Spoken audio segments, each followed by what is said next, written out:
At my engagement gala with Vanessa Vance, my elbow accidentally clipped the cake stand. A smear of buttercream landed squarely on the pristine white suit of her best friend, Julian Reed.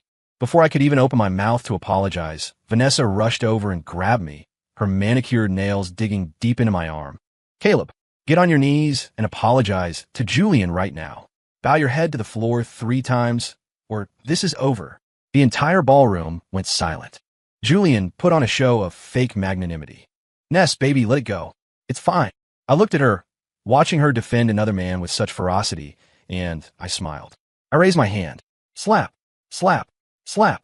3 sharp strikes across her face sent her stumbling back. I ripped the boutonniere from my lapel and threw it at her. The wedding is off. You two deserve each other. As I turned to leave, I could still hear her ridiculous, high-pitched shrieking. My engagement to Vanessa Vance was the social event of the season in Chicago. Crystal chandeliers blinded the guests, and the champagne tower was stacked higher than a man. The air was thick with the scent of expensive perfume and hollow laughter. I stood in the center of the ballroom, accepting congratulations from all sides. Mr. Sterling, congratulations. A power couple for the ages. The merger of the Sterling and Vance families means you'll own this city. I held my glass, a practiced smile plastered on my face. Inside, I felt nothing. It was a business merger, a transaction. I understood that. Vanessa clung to my arm, beaming. She wore a custom gown, the diamond-encrusted hem, flashing aggressively under the lights. Honey, she whispered, her voice cloying. When we cut the cake, make sure you turn to your good side for the photographers. I nodded. My mind was already on the acquisition contract I had to sign the next morning. The MC on stage droned on with the usual platitudes. The music swelled. It was time for the cake. A 7-tier monstrosity was wheeled out, topped with 2 sugar figurines. Vanessa and I stood shoulder to shoulder, gripping the silver knife. Camera flashes erupted like a strobe light storm. After the cut, I turned to grab a napkin. That's when my elbow hit the dessert plate next to me. The silver platter hit the floor with a deafening clang. The slice of decorative cream cake launched into the air, tracing a perfect arc before splat. It landed with sniper-like precision on Julian Reed's white Armani suit. Cream smeared from his chest down to his waist. White suit, yellow cream. The contrast was comically sharp. The room froze. All eyes locked onto us. Julian stood there, looking down at the mess. He didn't speak. Vanessa detonated first. She spun around, seizing my arm. Her nails pierced my skin. Caleb, her voice was shrill enough to shatter glass. Are you blind? I frowned, trying to pull my arm away. She gripped harder. Look at him. Look at what you did to Julian's clothes. She pointed a trembling finger at the stain. That is custom Armani. Julian bought it specifically for tonight. Julian finally looked up. He twitched his lip into a pained, martyr-like smile. Ness, let it go. His voice was gentle, laced with just the right amount of helplessness. Caleb didn't mean it. Today is a big day. Let's not make a scene. He shot me a smile. His eyes were clear, his posture perfect. If I hadn't caught the flicker of triumph in his gaze, I might have bought it. Vanessa only got more agitated. Why should I let it go? She yanked me toward him. Caleb Sterling, you will apologize to Julian. Here, now, immediately. I stood my ground. I said apologize. Ow, on your knees. She spat the words out. Not loud, but clear enough for everyone nearby to hear. Excuse me. I said, get on your knees. Vanessa tilted her chin up, her eyes full of entitlement. Kneel down to Julian and bow your head 3 times. Then, and only then, will I let this go. The crowd gasped. Whispers spread like a tide. Kneel? Is she serious? Bow his head? Vanessa has lost her mind. At his own engagement party. Vanessa ignored the noise. She stared me down. Look at what you did to him. He is the most important person to me. You have to kneel, or there is no wedding. The most important person. I tasted the words. I looked at the woman who was supposed to be my fiancée tomorrow. I watched her try to force me to my knees in public for another man. I laughed. It was absurd. Julian was still playing the peacemaker. Ness, don't be like this. Caleb is a man of status. Don't embarrass him. Embarrass him? Vanessa cut him off. Did he think about your embarrassment when he ruined your suit? She glared back at me. Caleb, I'm counting to 3. If you don't kneel, I'm walking out. 1. The silence was terrifying. Everyone held their breath, waiting to see how this farce would end. 2. Vanessa's eyes were resolute, as if I had committed an unforgivable sin. Julian stood behind her, struggling to suppress a smirk. He was laughing at me. 3. Smack. I raised my hand. The first slap hit Vanessa's left cheek. Hard. Her head snapped to the side, hair flying across her face. Dead silence. Vanessa cupped her cheek, slowly turning back. Her eyes were wide, filled with disbelief. You dare hit me? Smack. The second slap. Right cheek. Symmetry. Smack. The third. Back to the left. 3 strikes. Crisp and loud. Vanessa stumbled back, twisted her ankle in her heels, and collapsed onto the floor. Her elaborate updo fell apart. Bright red finger marks bloomed on her face. Her lips split, bleeding slightly. She sat there, looking up at me. Her expression shifted from shock to rage, then to pure venom. Caleb, the engagement is canceled. I interrupted her. My voice was calm, like I was commenting on the weather. I ripped the silk flower from my chest and tossed it. It hit her face and fell in her lap. Red petals scattered on the floor. You two are a perfect match. I turned around. I didn't look at her. I didn't look at the stunned guests. I walked straight for the double doors. Behind me, Vanessa's hysterical screaming erupted. Caleb Sterling, you will regret this. I'm telling you, you're going to regret this. Regret. I pushed open the heavy doors. The hallway was quiet, the plush carpet swallowing the noise. I walked to the elevator and hit the down button. The door slid open. I stepped in. The door slid shut. The mirrored walls reflected my face. Calm, indifferent. There was even the ghost of smile on my lips. The elevator descended. First floor. The doors opened. I walked out, crossing the hotel lobby. The night wind hit me, carrying the chill of early autumn. My driver was already waiting. I got in. Oh, as the car pulled away, the brightly lit hotel receded in the rearview mirror. I leaned back and closed my eyes. It wasn't Vanessa's twisted face flashing in my mind. Not Julian's smug smile. It was my father's voice from the study last night. The Vance family expanded too fast. Their capital chain is snap tight. They need our injection desperately. They're the ones begging us for this marriage. Caleb, you know what to do. I knew. That's why I agreed. That's why I tolerated Vanessa's tantrums. That's why I stood there today. But I hadn't calculated one thing. I hadn't calculated that she was stupid enough to force me to my knees for another man in public. Good. It saved me the trouble. The next morning, O'Hare International Airport. I wore a simple black trench coat, carrying only a carry-on. Marcus followed me, reporting in a low voice. The chairman has already spoken with the Vance family. What did they say? Mr. Vance is furious. He demands an explanation. An explanation? I laughed. Tell him the explanation is that the wedding is off and all cooperation is terminated. The funds they advanced. I want them returned within 3 days. Understood. And the media? The press release is out, Marcus said. Title: Sterling and Vance families cancel union. Business unaffected. Not enough. I stopped walking. Change it to engagement, gala, chaos. Vance heiress's misconduct shatters alliance. Marcus paused. If we write that, the Vance family might. I want them embarrassed, I said, looking him in the eye. Do as I say. Yes, sir. We reached the gate. I looked out at the gray sky. It looked like rain. Mr. Sterling, Marcus hesitated. You're just leaving? What else? The board. The uncles might. They'll understand. I stepped toward the jet bridge. Compared to a stupid woman who tries to make her fiancé kneel in public, my current choice is far more profitable for them. I boarded the plane. The cabin door closed.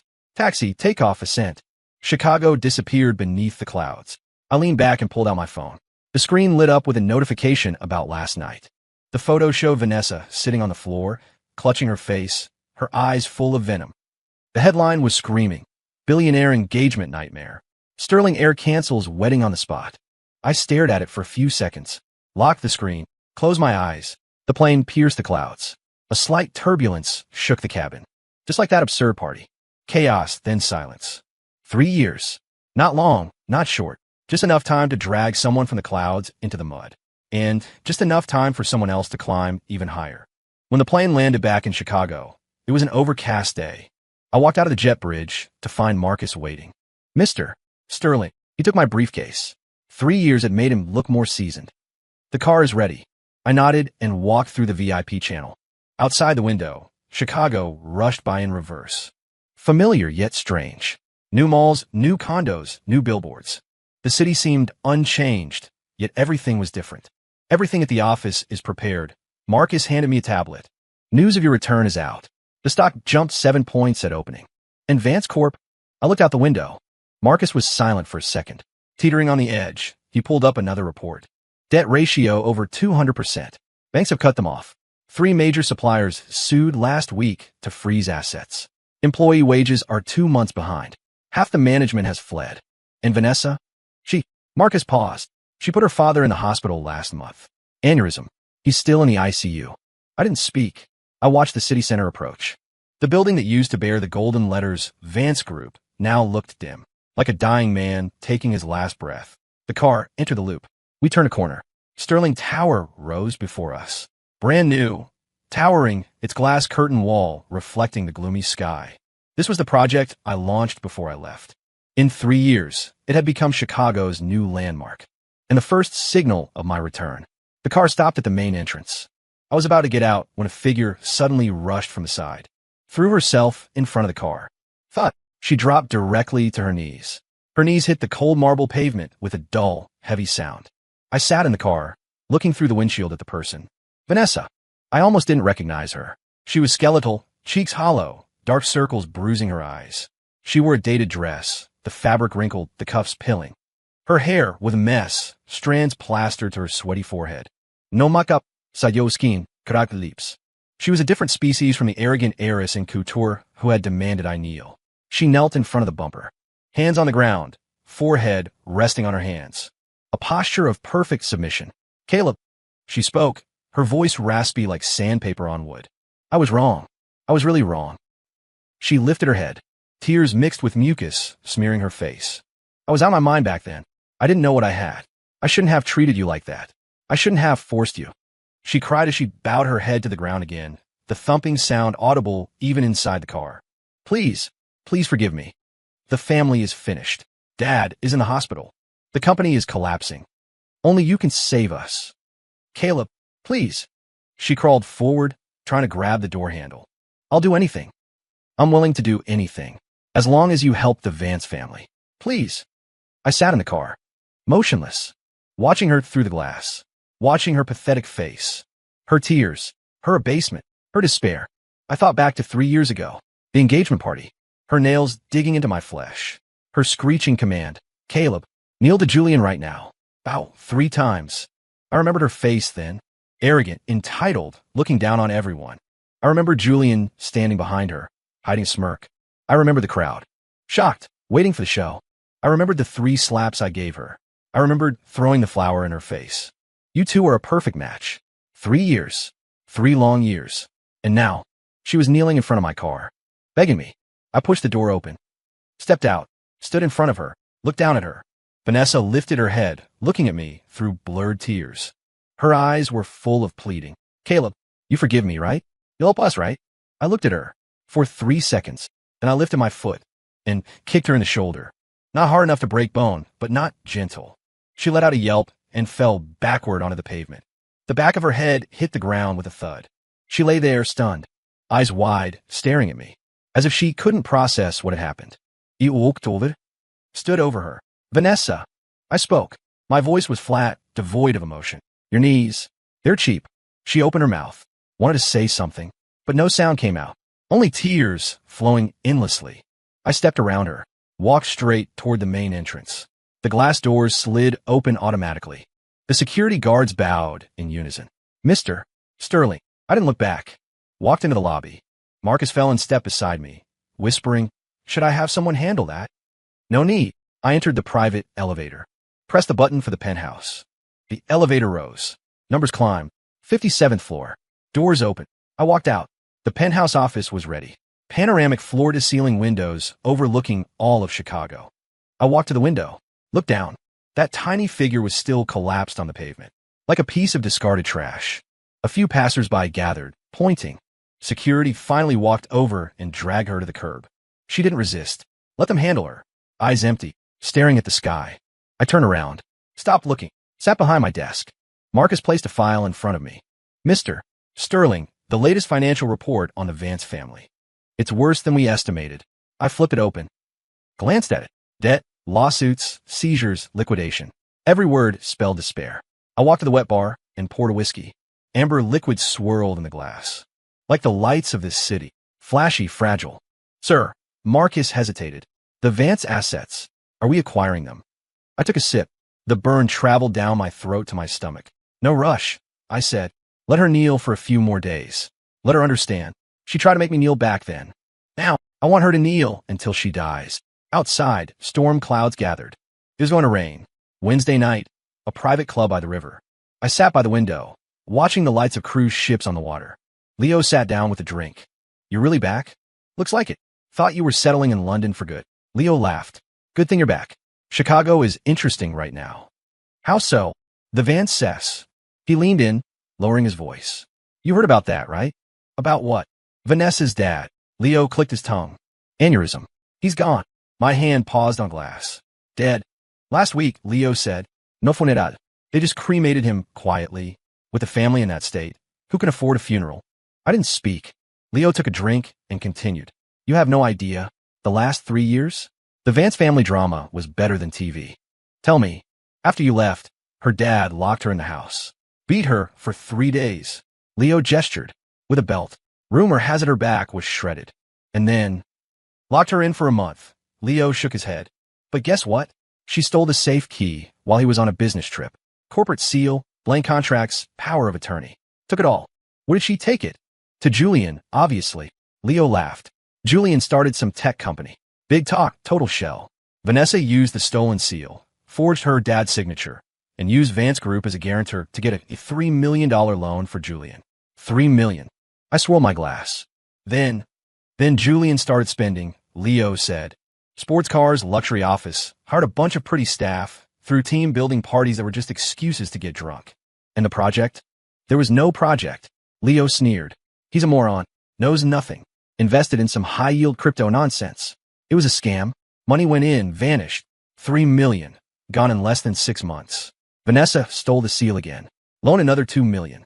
Faster this time. 3 months. Gone. When the bank came knocking, her dad finally found out. Leo lowered his voice further. They say the debt collectors charged right into Vance HQ and slammed the IOUs on her dad's desk. $5 million plus interest. He called Vanessa in right there. Vanessa was still stubborn, saying Julian was about to turn it around, that the investments were potential unicorns. Her dad demanded she call Julian in to confront him. Julian showed up, shaking like a leaf. Asked 3 questions, couldn't answer one. Finally admitted the money was spent, the projects were fake. Her dad's face changed right there. Leo pointed to his temple. Stroke. Dropped dead on the floor. Never woke up. 3 days later, gone. I finished my drink. And the company? Collapsed. Leo spread his hands. Bank lawsuits, frozen assets, bankruptcy. Do you know where Vanessa lives now? A rundown tenement on the west side. Rent is $800 a month. And Julian? Hiding. Leo smirked. He took Vanessa's last bit of jewelry and savings, maybe 50 grand, and tried to skip town. Got scammed out of it near the border. Didn't make it out. Now he's holed up in some basement apartment in the slums, still hanging onto Vanessa. She's still with that loser? What else can she do? Leo said. Her old girlfriends avoid her like the plague. She went to a few of them. They wouldn't even let her in the door. A waiter came to refill the drinks. Leo looked at me over his glass. You didn't come back to help her, did you? I didn't answer. I looked out the window. The lights on the river stretched into long ribbons, like the false prosperity of this city. Weekend night. Same club, penthouse suite. I had just finished with 2 overseas clients and saw them out. When I came back, someone was standing at the suite door. Vanessa. She had changed clothes, still cheap but clean. Makeup covered the gauntness. Eyes red and swollen, like she'd been crying for hours. Seeing me, she lunged. Caleb. I sidestepped. She grabbed at empty air, stumbled but caught her balance. Caleb, how did you get in? It was a members-only club. She wasn't a member anymore. Vanessa looked down. I told the guard I was your fiancé. I laughed. That expired 3 years ago. Caleb. She looked up, tears flowing again. I know I was wrong. I really know it now. Now you know. I know. I know everything. She sobbed. Julian is a liar. He tricked me. He ruined my family. And I have nothing left now. She grabbed my sleeve. Dad is gone. The house is gone. The money is gone. Caleb, I only have you. Suddenly, she dropped her knees. Hugged my legs. Can we start over? The one I loved was always you. I was confused back then. Julian brainwashed me. Caleb, please forgive me. Let's get married. I don't want anything. I just want to be with you. I looked down at her, watching her cling to my leg, snot and tears mixing, watching that once proud face now written over with abject begging. Watching that delusion of deep love she still clung to. I bent down, gripped her chin. Hard. She winced, forced to look up. Love me? I asked softly. So you traded your father's life and your family's legacy to feed that waste of space. Vanessa went pale. No. No. I was tricked. You were tricked into stealing the seal. Tricked into forging signatures. Tricked into leveraging the company for loans. I asked 3 times. With each question, I squeezed harder. Her chin turned white under my fingers. I did it for love. Love. I laughed. Let go. She slumped to the floor. That's not love. That's being a whore for validation. Vanessa's eyes went wide. Caleb, how can you say that? Am I wrong? I looked down at her. For a man, you stole from your own family, killed your father, and destroyed your business. Now that he's broke, you come running back to me. Vanessa, do you think I'm a spare tire? Or just an idiot? No. She screamed. I really love you. I always loved you. Is that what you told Julian 3 years ago? No. At the engagement party, what did you say? I pretended to think. Julian is the most important person to me. Now that he ran, suddenly I'm the most important. Vanessa gaped, wordless. Tears smeared her makeup into a grotesque mask. She looked pitiful, pathetic, and hateful. Caleb, she crawled forward, trying to hug my leg again. I took a step back, raised my hand. Smack! A slap across her left cheek. Harder than 3 years ago. Her head snapped to the side. That one is for being stupid. Smack! Second slap. Right cheek. That one is for being cheap. Smack! Third slap. Back to the left. And that one is for having no brain. 3 strikes. Her lips split, bleeding. Her face swelled instantly, fingerprints vivid. She clutched her face, staring at me blankly, as if she couldn't believe I hit her again. Get out, I said. Don't touch me with your dirty hands. She shook her head, wanted to say more. I turned and waved to the security at the end of the hall. 2 guards ran over. Mr. Sterling, drag her out. Don't let her in again. Yes, sir. The guards grabbed Vanessa by the arms. She struggled, screaming. Caleb, you can't treat me like this. I love you. I really love you. Caleb, you bastard. Caleb, the voice faded into the elevator. I stood at the door, took a cigarette from my pocket, lit it, inhaled. The smoke rose under the corridor lights, like those absurd memories. Dispersed, gone. Leo came out of another room, saw me. What happened? Nothing. I flicked the ash. Just a fly. He looked at the elevator, understood. She hasn't given up? Soon. I took the last rag, stubbed it out in the bin. I'm leaving. Already. Yeah. I walked to the elevator. Leo called out. The Chamber of Commerce Gala next week. You coming? I'll be there. Vanessa might try to go. I know. The elevator doors opened. I stepped in. Doors closed. In the mirror, my face was rippleless, like a deep, bottomless pool. What lay beneath the water? Only I knew. The annual charity gala, held in the penthouse of the newly completed International Conference Center, a 5,000-square-foot ballroom. Crystal chandeliers cascaded like waterfalls from the 60-foot dome, illuminating the perfumed crowd below. Men in bespoke suits, women dripping in jewels, hemlines sweeping the polished marble. Politicians, tycoons, celebrities. 70% of Chicago's elite were here. I held a glass of champagne, standing by the window, chatting with a few senior industry leaders. Mr. Sterling is making big moves. Heard you're negotiating an overseas acquisition. Young and promising, much sharper than we were back in the day. I smiled through the pleasantries, scanning the room. These events were half socializing, half theater. Everyone was acting successful, acting dignified, acting like they deserved to be here. Marcus walked over, whispering, Sir, the foundation paperwork is done. The $5 million you donated has been transferred. Good. Also, he paused. Vanessa and Julian are here. I raise an eyebrow. They have invites? They used the name of Julian's old shell company. The invitation should have been voided 3 months ago, Marcus said. The door staff is new, didn't check closely. Where are they? 9 o'clock, near the buffet. I looked over. Sure enough, Vanessa wore an out-of-season knockoff gown. Cheap fabric, bad fit. Heavy makeup couldn't hide the dark circles and wrinkles. Julian stood next to her. His suit was wrinkled, tie crooked, hair greasy, like it hadn't been washed in days. They held glasses, weaving through the crowd, like they were hunting. Should I have them removed? Marcus asked. Not yet, I said. Let's see what play they're running. Almost immediately, the noise started. Vanessa's voice suddenly spiked, shrill and laced with forced excitement. Mr. Henderson, Mr. Carter, what a coincidence. She blocked 2 middle-aged men trying to leave. I knew them, Real estate moguls turned investors cash rich. Henderson and Carter stopped, looking confused. They clearly didn't recognize her. Vance Corp was dead. Richard Vance was dead. This Miss Vance was a nobody. But given the setting, they nodded politely. Miss Vance, is there something? Yes. Good news. Vanessa beamed, pulling Julian forward. This is my friend Julian Reed. He has his own startup. It's doing amazing. Julian shoved a business card forward. The business card was printed on cheap stock. Reed Vance Tech. Title, CO. Henderson took it, glanced at it, said nothing. Carter didn't even take one. Miss Vance, we're busy. Don't be in a rush. Vanessa blocked their path. Julian's company has a huge project. Guaranteed returns. We're looking for strategic investors. She lowered her voice, acting secretive. Plus, I'll tell you some inside info. She paused, ensuring those nearby could hear. You know Caleb Sterling, right? Henderson and Carter frowned. Caleb and I, we're very close. Vanessa straightened her back, voice getting louder. We're getting back together. The wedding date is already set.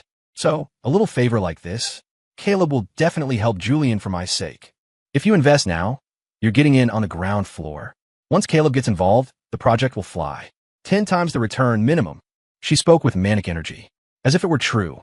Julian nodded eagerly beside her. Mr. Henderson, Mr.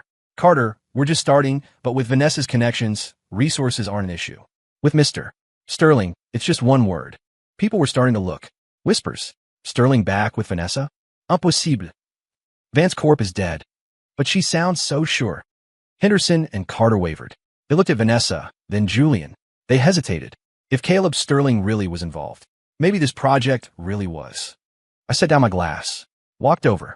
The crowd parted automatically. All eyes focused on me. Vanessa was still rambling. Don't worry, Caleb listens to everything I say. We had a little tiff at the engagement party years ago, but now he's come back to find me. Then she saw me.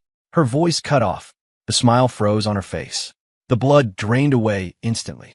Her lips trembled, unable to form a word. Julian saw me too. His hand shook. Wine almost sloshed onto the floor. I walked up to them, stopped, looked at Henderson, then Carter. Gentlemen, what project are you interested in? Henderson laughed awkwardly. Mr. Sterling, we were just chatting. Is that so? I turned to Vanessa. But I heard you're using my name to solicit investment for this loser's shell company. Vanessa gaped. I didn't. You didn't. I smiled. Didn't you just say it quite loudly? Everyone in the hall heard you. I reached out and took the wine glass from Julian's hand. He didn't dare resist. I swirled the glass. Red wine rippled, looking like blood. Vanessa. I said her name. Since when is my reputation yours to use? She trembled. Caleb, let me explain. Explain what? I cut her off. Explain how you're using my name to scam people into funding this waste of space. I raised my hand. Splash. The entire glass of red wine poured over her head. Dark red liquid ran down her hair, her cheeks, her neck, soaking the cheap dress, blooming into a massive stain on her chest. Vanessa stood frozen, motionless, like a statue doused in paint. Wine dripped from her chin to the floor. Drip, drip. The room was deathly silent. Everyone watched this sudden humiliation. I looked at Vanessa's wine-streaked face, at the terror in her eyes, the despair, the disbelief. 3 years ago, I said, my voice wasn't loud, but it carried. At our engagement, you told me to kneel, to Julian, to bow my head. I pointed to Julian. Now, both of you, kneel, lick this wine off the floor, and I might consider leaving you a shred of dignity. Vanessa shook her head violently. No. Caleb, you can't. I can't. I laughed. You seemed to think you could back then. Julian stepped back, wanted to run. I looked at him. You take one step, and I guarantee you leave Chicago on a stretcher.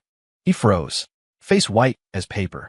The two stood there, rigid, like wooden puppets. I lost patience. Raised my hand. Smack. A slap across Vanessa's face. Heavy. She stumbled, crashing into a nearby buffet table. Plate shattered. Smack. Another slap across Julian's face. He flew backward, knocking over a champagne tower. Glass shattered. Alcohol sprayed everywhere. They fell to the floor. Vanessa clutched her face, sobbing. Julian curled up, terrified to move. I turned to the guests. Everyone. I spoke. These two people, from today on, are blacklisted in Chicago business. Anyone who works with them, lends to them, or even speaks to them, I paused, is an enemy of Caleb Sterling. An enemy of Sterling Enterprises. Is that clear? Silence. Then nodding. No one dared breathe. I waved. Security ran over. Mr. Sterling, throw them out. Yes. For guard stepped up, grabbing Vanessa and Julian, dragging them out like dead dogs. Vanessa struggled, screaming, Caleb, you can't do this. I love you. Caleb, you bastard. Caleb, the voices faded. Outside the ballroom. On the floor, red wine, mixed with champagne, pooling into a dirty stain. Like their lives. Filthy, cheap, worthless. I took a warm towel from Marcus, wiped my hands, then looked at Henderson and Carter. Gentlemen, where were we? They blinked, then hurriedly piled on smiles. Mr. Sterling, we were discussing that East Side plot. Right, great potential there. I smiled. Let's continue. As if the farce never happened. As if those two never existed. The gala went on. Music played. People raised glasses, laughed again. But everyone knew. From tonight on. In Chicago, Vanessa Vance no longer existed. She was dead. Dead in the city she once prided herself on. Dead in everyone's memory. Dead in the grave she dug herself. After the charity gala, the names Vanessa Vance and Julian Reed smelled worse than garbage in Chicago. No one dared touch them. Former friends wouldn't answer calls, blocked them on social media, crossed the street to avoid them. Former business partners treated them like the plague, waving them off from 10 yards away. No money. No loans. Don't look at me. Banks had blacklisted them long ago. Even the predatory payday lenders on the street corner shook their heads at their IDs. Sorry, credit's too shot. Can't do it. Can't do it. Nothing can be done. Julian's Reed Vance Tech declared bankruptcy 3 days after the gala. The court slapped a seal on the doors. Computers, desks, even the dying plant, all seized. He still owed suppliers 70 grand. Owed employees 3 months of wages. Owed 6 months of office rent. Julian hid in the rental, terrified to go out. Debt collectors called 80 times a day. At first, he answered, begging, just a few more days. Later, he turned the phone off, pulled the SIM card, flushed it down the toilet, as if the debt would flush away with it. They lived on the far west side now, in the slums. A top-floor unit in a crumbling tenement. 300 square feet, $800 a month. The window was broken, patched with newspaper. Plaster peeled off the walls in chunks, revealing black moldy brick. The floor was pitted concrete. Bathroom down the hall, shared. No lights in the stairwell. Roaches were roommates, hiding in corners by day, swarming the stove, table, even the bed at night. The first time Vanessa saw one, she screamed. Now she was numb, saw a roach, smashed it with a slipper, went back to staring at the wall. The room had one bed, a broken sofa, a lopsided table. The table was piled with instant noodle cups, some half-eaten and growing mold. The air smelled sour, a mix of mold, sweat, and despair. The fighting started day one. Vanessa sat on the bed, crying at the squalor. It's all your fault, she muttered. Julian squatted by the door smoking, ignoring her. It's all your fault, Vanessa screamed. If not for you, my family wouldn't have collapsed. Dad wouldn't be dead. I wouldn't be in this hellhole. Julian crushed the cigarette on the floor. My fault. He stood up, pointing at her. If you hadn't insisted on being with me, if you hadn't stolen the seal, if you hadn't hiked me up to the sky, would I have opened that stupid company? Would I be in debt? Would I be here? Vanessa, you are the jinx. Vanessa rushed him, grabbing his collar. What did you say? I said you're a jinx. Julian roared back. You killed your dad, wrecked your family, and now you're wrecking me. Smack. Vanessa slapped him. Julian paused for a second, then raised his hand and slapped her back harder. Smack. Vanessa slammed into the wall. She clutched her face, eyes bloodshot. Julian, you hit me. So what? Julian panted. You think you're still the Vance heiress? I'm telling you, you're nothing now. Less than a dog. Vanessa shrieked and lunged. They wrestled, knocked over the table. Noodle cups rolled everywhere, soup splashing the floor. Finally, the neighbor pounded on the door. Shut up in there, or I'm calling the cops. They stopped, collapsed on the floor, gasping, glaring at each other. Pure hate in their eyes. This fight happened every day. Fighting over money. Do you have any cash? Where would I get cash? You hid jewelry. You gambled it away. Bullshit. When did I gamble? Last week. You lost 300 at poker. That was networking. Networking my ass. Fighting over life. Toilets clogged again. Fix it. Why me? It's your house. It's your ancestors' house. Fighting over the past. If you hadn't forced Caleb to kneel, would he have canceled? If you hadn't seduced me, would I have looked at you? Me seduce you. You threw yourself at me. Liar. Arguments always turn physical. Slaps, hair pulling, kicking. Everything breakable was already broken. Just the bed and the sofa left. Even the bowls were chipped. Neighbors called the cops 3 times. Police came, mediated, left. Next time, same thing. Even the cops got tired. The last time, the young officer looked at the mess and shook his head. Folks, keep this up and you'll both spend the night in the tank to cool off. Heads down, silence. Cops left. Fight resumed. Winter came. Chicago's winter is brutal. The cold drills into your bones. No heating in the rental. The window leaked. Newspaper couldn't stop the wind. They had one thin quilt. Shivering at night. Vanessa suggested a space heater. Julian said no money. That coat of yours, can't we pawn it? Vanessa's coat. Max Mara bought 3 years ago for $2,000. Now the pawn shop offered $50. 50 is 50, Julian said. Better than freezing to death. Vanessa hugged the coat, refusing. It's the only nice thing I have left. Nice my ass. Julian grabbed it. Who are you dressing up for? They fought again, this time viciously. Julian wrestled the coat away, headed for the door. Vanessa tackled his legs. Give it back. Get off. Give it back. Julian kicked her. Once, twice. Vanessa wouldn't let go. Julian panicked, grabbed her hair, slammed her head against the wall. Thud, thud, thud. Vanessa screamed. Let go. Julian bolted with the coat. Vanessa scrambled up, chased him. The stairs were dark. She slipped, tumbled down, headed a pile of junk in the corner. Cut open. Blood ran down her forehead. She lay on the ground, watching Julian's retreating back. Suddenly laughed until she cried. Julian didn't get far. Just outside the alley, 3 men blocked him. Loan shark enforcers. The leader was a bald guy with a dragon tattoo on his neck. Julian, money. Julian shook. Vinny, please, a few more days. Days my ass. Vinny kicked him in the stomach. 6 months. Pay up today or lose a leg. Julian knelt, banging his head on the ground. Vinny, I really have no money. Look, this coat, it's worth something, take it as collateral. Vinny took the coat, looked at it, threw in the mud and stomped on it. Rag, I wouldn't wipe my car with it. He waved his hand. Beat him. The thugs swarmed. Fists and boots rained down. Julian curled up, screaming. Finally, Vinny stepped on his left leg. Let this be a lesson. Snap. The sound of bone breaking. Crisp. Julian shrieked and passed out. Sirens wail. Police and ambulance lights bounced off the narrow alley walls. When Vanessa was loaded onto the ambulance, her face was covered in blood.